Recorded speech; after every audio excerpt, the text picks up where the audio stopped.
Today it's August 11th and we find ourselves in Jeremiah chapters 14 through 17. So many movies and TV shows, especially those made by Disney, as well as many other worldviews, encourage us to follow our hearts, or in other words, do whatever we want to do when it comes to any decision that we have to make.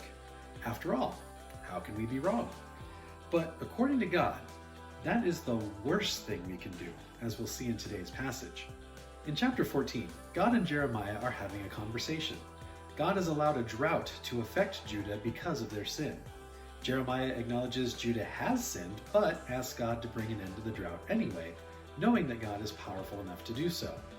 But God informs Jeremiah that he will not bring an end to the drought because the people of Judah brought it on themselves.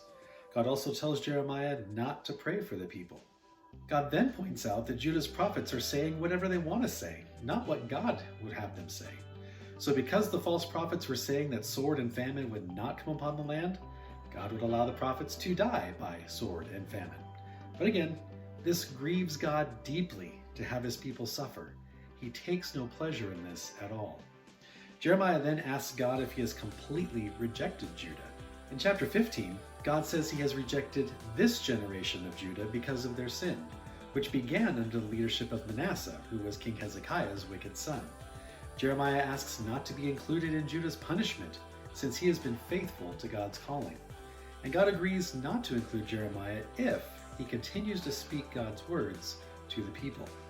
In chapter 16, God tells Jeremiah that he will not get married or have children, to spare him the pain of seeing them suffer and die like the rest of Judah. But Jeremiah is not to mourn the deaths of any of the people since they brought this upon themselves by worshiping idols, disobeying God's laws, and refusing to listen to God's warnings to repent. But after he punishes his people for their sins, he will bring them back to the promised land. God's discipline would not last forever. And in chapter 17, God condemns Judah's sins of trusting in false gods and their own strength, or in other words, following their hearts. As a result, they would serve their enemies, specifically Babylon. However, that punishment does not happen to the person who trusts in God instead of their heart. Why would we trust in our hearts in the first place? Verse 9 says, "The heart is deceitful above all things and desperately sick. Who can understand it? But those who put their trust in God will never be put to shame." Jeremiah then asks God to deliver him from those who are persecuting him, and God has Jeremiah remind Judah that they should keep the Sabbath, but they don't listen. So what can we take away from today's passage? The people of Judah followed their hearts instead of listening to God. Since they did whatever they wanted, they brought on themselves the consequences of their own choices. My prayer for us today is that we would follow God's words instead of our hearts.